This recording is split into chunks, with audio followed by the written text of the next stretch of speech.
Hello friends, my name is Shilpa Kakkar. I am from M.B.Patel English Medium Secondary and Higher Secondary School. Today, I have come with English. The lesson number 5 of Flamingo. The name of the chapter is Indigo, written by Louis Fisher. Louis Fisher wrote about Gandhiji and Champaran movement. The movement for sharecropper, Indigo movement. Let us see the story. Louis Fisher was born in Philadelphia in 1896. He served as a volunteer in the British Army between 1918-1920.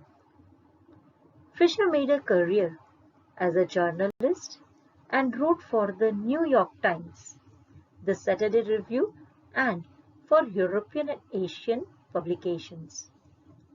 He was also a member of the faculty of Princeton University. He was very much interested in Gandhiji and his life, his mission and philosophy, and that is why he wrote about him. Let us see the content of the Indigo. This story, it is based on the interview taken by Louis Fisher of Mahatma Gandhi. In order to write on him, he visited him in 1942 at his ashram, Sevagram, where he was told about the Indigo movement started by Gandhiji. The story revolves around the struggle of Gandhi and other prominent leaders in order to safeguard sharecroppers from the atrocities of landlords. Atrocities means the torture, the injustice of the landlords. When Louis Fisher went to meet Gandhiji at his ashram in Sevagram, he wanted to take interview at that time of Gandhiji. As I told you, he was very much influenced by Gandhiji.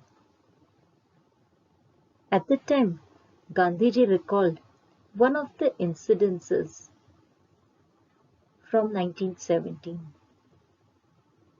He told how he started, how he initiated the departure of the British from India.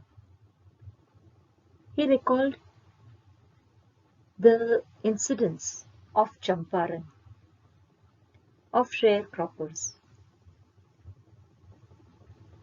Rajkumar Shukla in 1917 requested Gandhiji to visit Champaran and fight for the poor peasants. At that time, Gandhiji had gone to Lucknow to attend annual meeting of Indian National Congress.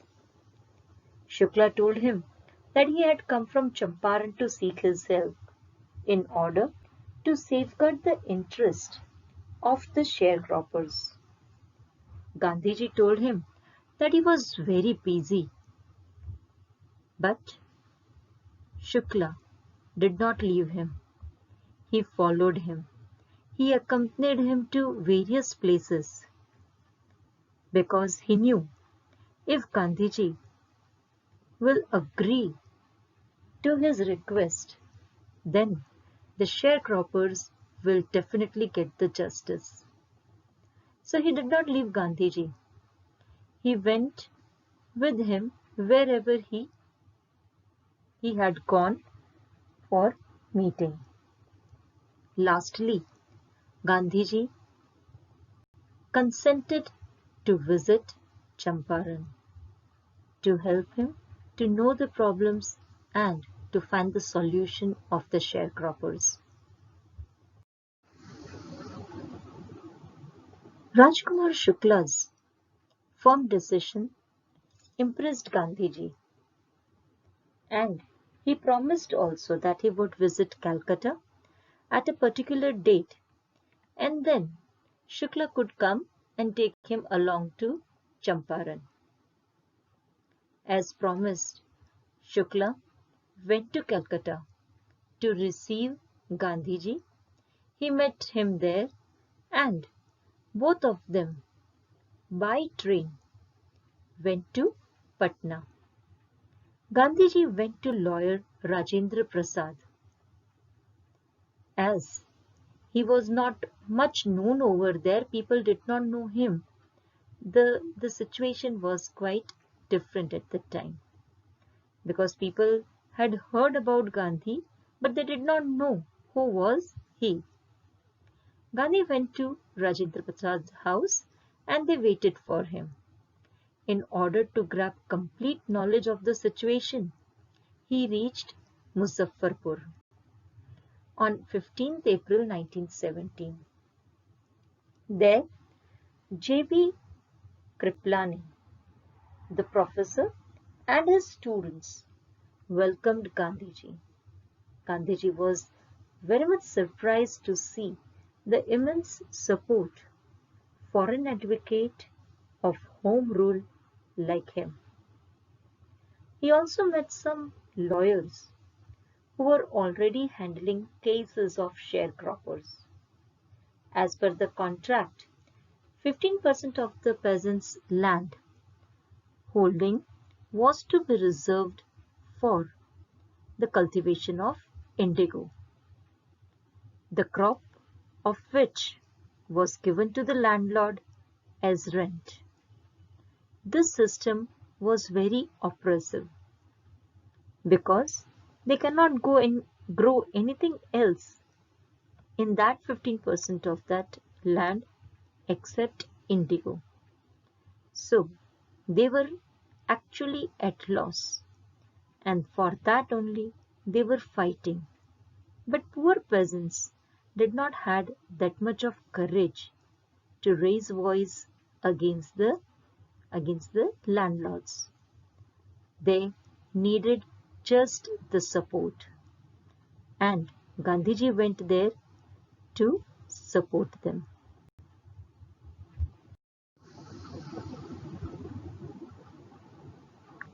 Gandhiji visited the British Landlord Association to get the knowledge, to know about actual situation. But there he was not given any information because he was an outsider. He then went to the commission of Tirhut division, who threatened Gandhiji and asked him to leave Tirhut. Instead of returning to Motihari, he stayed there. He stayed there because he understood that something was going wrong over there. And that is why he did not leave this place even after the threatening. He stayed back and became resolute to fight for the sharecroppers. Here he started gathering complete information about the indigo contract. He was accompanied by many lawyers. One day, as he was on his way to meet a peasant who was maltreated by the indigo planters, he was stopped by police superintendent's messenger, who served him a notice asking him to leave. Gandhiji received the notice but disobeyed the order. A case was filed against Gandhiji. Many lawyers came to advise him, but when he stressed, they all joined his struggle and even consented to go to jail in order to help the poor peasants. On the day of trial, a large crowd gathered near the court. It became impossible to handle them. Gandhiji helped the officers to control the crowd. Even he gave the statement that he was not actually a lawbreaker, but he disobeyed so that he could help the peasants. He was firmly determined to help those peasants, and that is why he fearlessly faced the trial. He stood in front of the justice, in front of the judge, and waited for his decision. He did not mind going to jail for the poor peasants. But when the judge saw the number of the people, the crowd, he was granted bail, and later on the case against him was dropped. Gandhiji and his associates started gathering all sorts of information related to the Indigo contract and its misuse. Later, a commission was set up to look into the matter.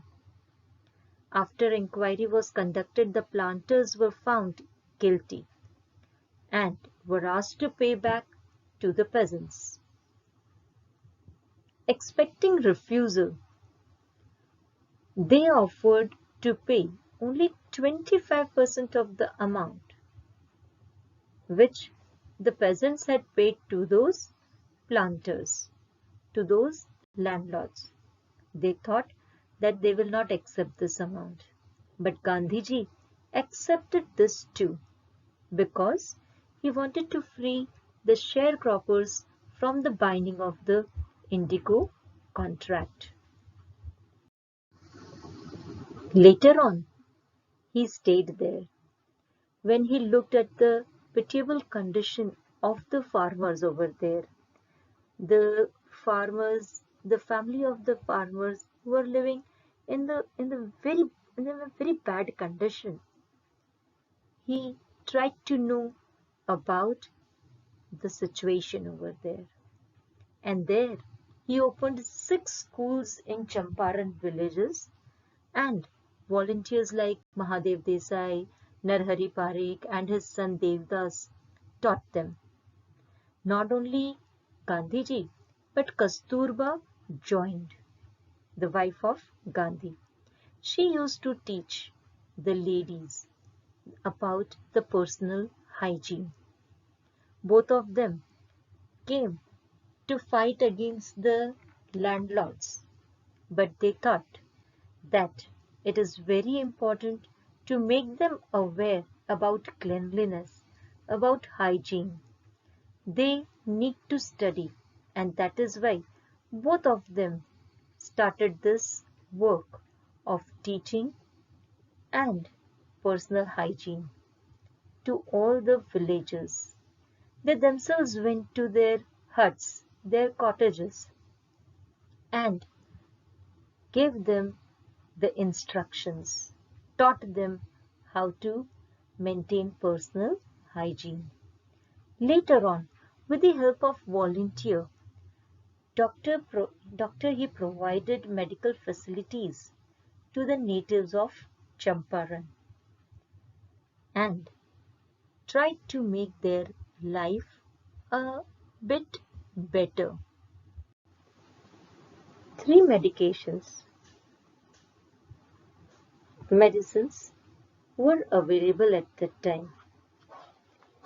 This was given with the advice of the doctor who volunteered his services for 6 months in Champaran. He told that 3 medicines to be given to all the people. First is castor oil, quinine, and sulfur ointment. Anybody who showed a coated tongue was given a dose of castor oil. Anybody with malaria fever received quinine plus castor oil. And anybody with skin eruptions received ointment plus castor oil.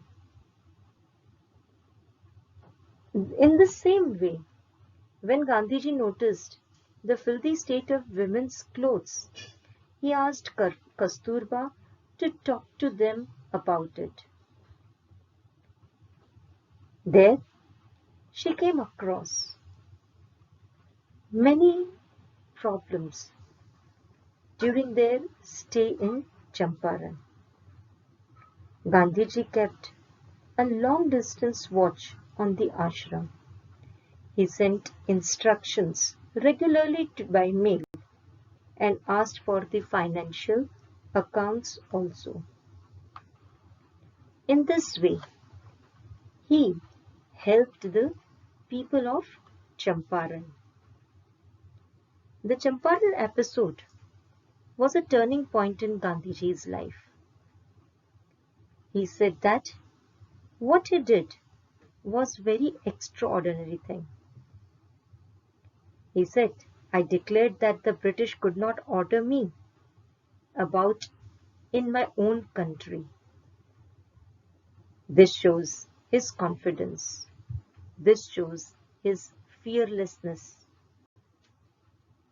There again, he made another statement that even though he stood there, he just wanted to make people fearless.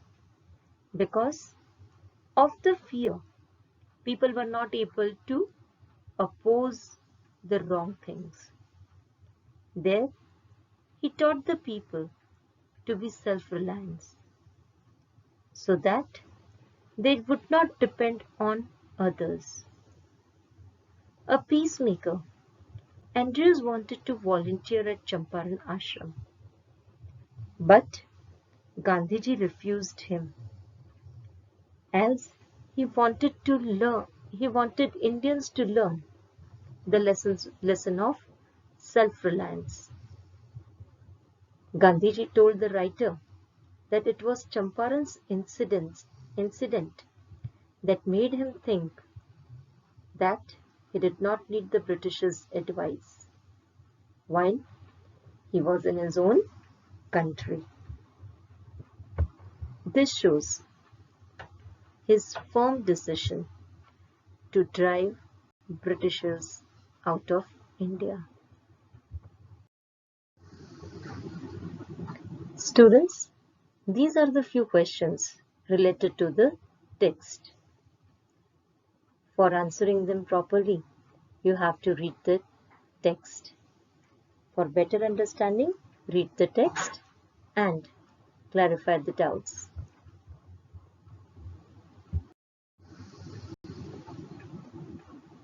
Thank you.